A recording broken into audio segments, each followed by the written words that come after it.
All right, so just to start off, what do you want to get out of this game at Creighton? Yeah, I think, more than anything, just, having somebody else guard, what we're trying to do, just like we're going to, give them a different look than what they're trying to do, and but also get into a real game environment.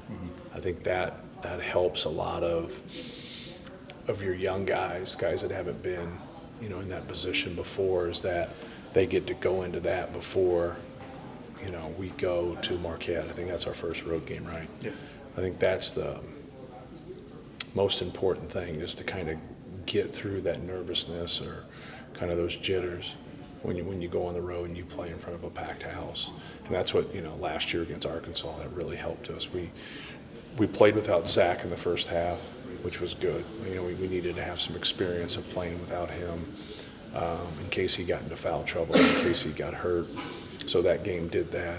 Being on the road and getting calls, they think, like, my refereeing's bad in practice. Like, and now they go and they see it firsthand, because you tell them, like, hey, this is how things are and this is how things get called, and it's worse on the road. And it's just, that's the way it is. And it's really bad for people that come off the bench, because those guys get called for everything, where guys that start don't get called for as much.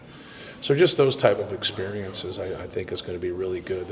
Creighton is a very good offensive team. They run a lot of different things. They lost, a couple key pieces, but he's always done a great job in reloading and playing to their strengths. So, like, they score the ball, you make mistakes, they're gonna, run it to the other end and score it. Like, that's the way they are. But there's stuff on out of bounds, side out of bounds, sets, like, just a lot of stuff. And we're the same way, right? So, like, I think it's going to really work for both of us, as we kind of not necessarily prepare for them, but just experience, competing against them. You've spent this whole preseason basically mixing and matching lineups. Where have you landed? I haven't really landed anywhere. I like, obviously, Braden, Fletch, and Trey Kaufman-Wren will start. I like a lot of different looks, but it kind of depends on us, kind of depends on our team, depends on our opponent at times. So, but we'll see. We'll see how things go. There isn't a great deal of separation on our front line. There's a little bit, but not a great deal. You could go a lot of different ways. It's not anything clear cut. Whereas the backcourt for us, it helps the guys that I mentioned if you got another ball handler in there. Very similar to Lance Jones, right? Like, when you have another guy that can handle the basketball, that can go guard a point guard too, because we'll kind of cross match up things with Braden. That piece of it really helps those guys. Do you wish there was more lineup certainty, or are you kind of enjoying, to some extent, like, the process of figuring out how you get to use a variety of? Yeah, I don't know. I'd rather have certainty. That's Edey, I know. No, I'd rather just have certainty in terms of, like, guys, whatever, because when you make you're forcing someone to make a decision, and it's got to be pretty close to a tie, right? Or you wouldn't have to make that decision. When it's clear cut, there's no decision. So, yeah, I would prefer it to be the other way. But that's part of it. You're kind of at that point, you're kind of picking. You're like, hey, he deserves it. He deserves it. He doesn't deserve it. He doesn't deserve it. Like, however you want to look at it, it's like it's close, right? And so, like, now, the thing that you don't like is when it's not. You don't feel like it's concrete. Like, I felt like our starting lineup last year, like, you could put Mason in there. He actually played more minutes than Trey. So you're talking about 6 guys, right? That, then obviously people came off the bench, but their minutes didn't get close to those other guys, where Mason got our 5th most minutes on our team. So I think that piece of it for us is, we'll just kind of wait and see.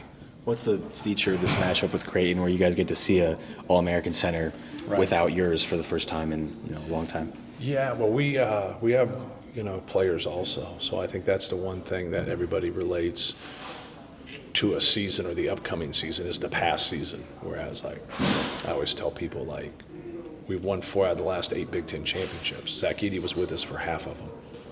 He's a great player. He's a National Player of the Year, but we won before he was here. So sometimes that gets lost in the weeds, because you don't sit back and say, okay, now what are we going to do without Zach? you just prepare for the next season with the people that you have. Like you don't look in the rearview mirror on those type of things. But we recruited Ryan. He's a very talented player. Very has really done some good things offensively. Obviously, he's been very consistent defensively. As the best defender in that league for 3 straight years, and probably will be for 4 years. But yeah, you got to be careful. Like you got to understand with guys like that. You got to get to their body. You got to be careful challenging him when he's just sitting there waiting on you. And guys that can block shots like that, you just have to be leery of them and make good decisions. You're going to have redshirt decisions to make at some point. Will you play everybody Saturday? It's a good question. You guys are asking too many questions. It's been like 5. I don't think I'm playing 13 people, no. I don't believe so. But we'll kind of see how the game unfolds. Because when you play 13 people, like, are you really helping? Like sometimes guys will play like 4 guys at the center position, and everybody plays around 10 minutes.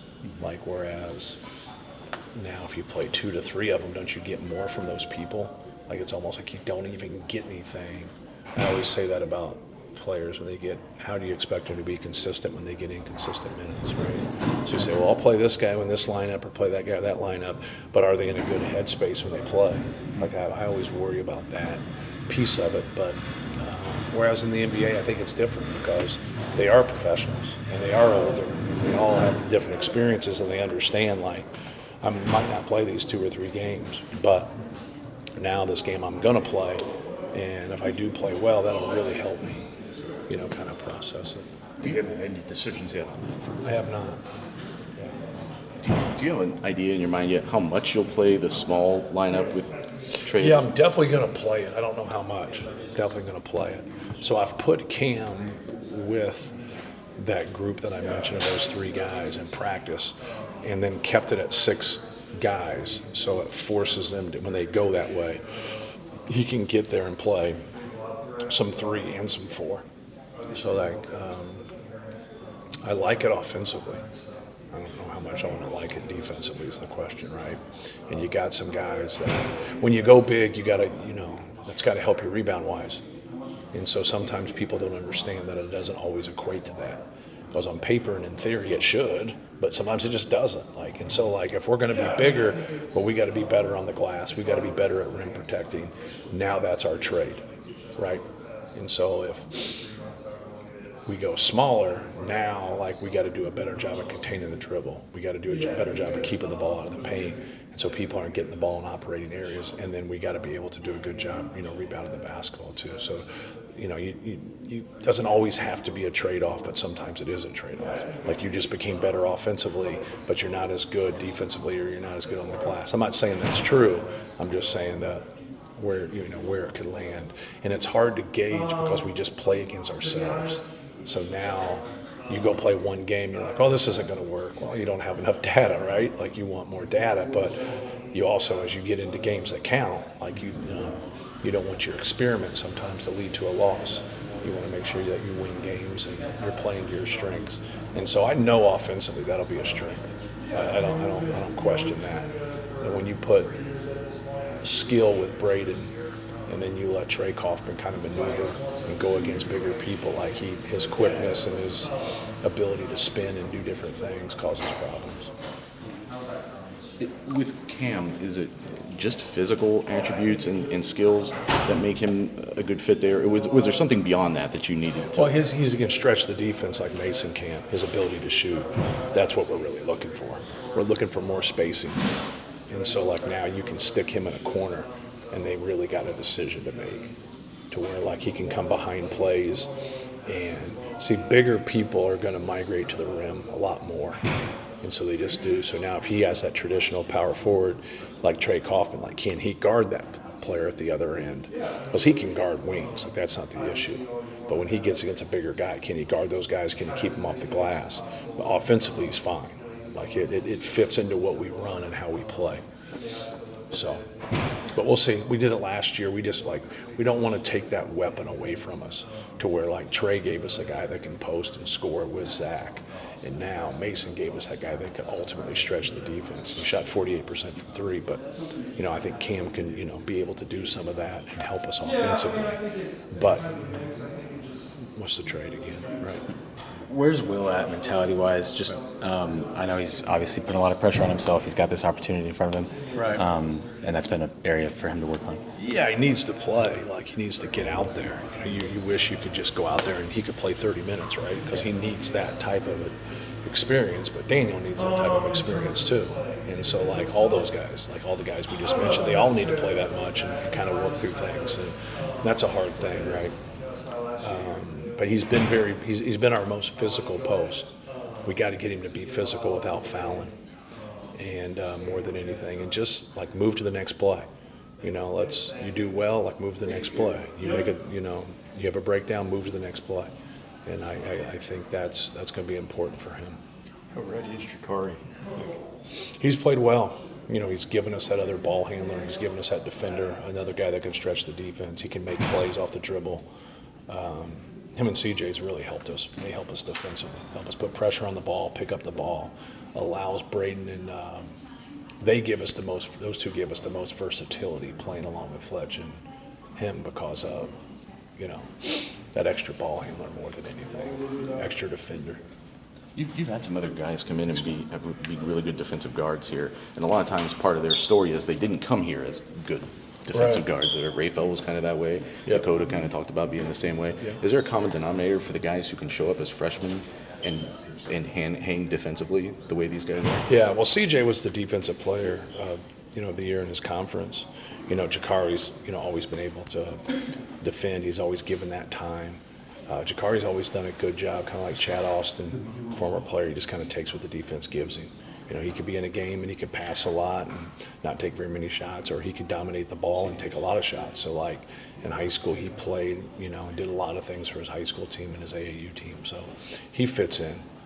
He fits in for the thing, and he's played well. He's been very consistent.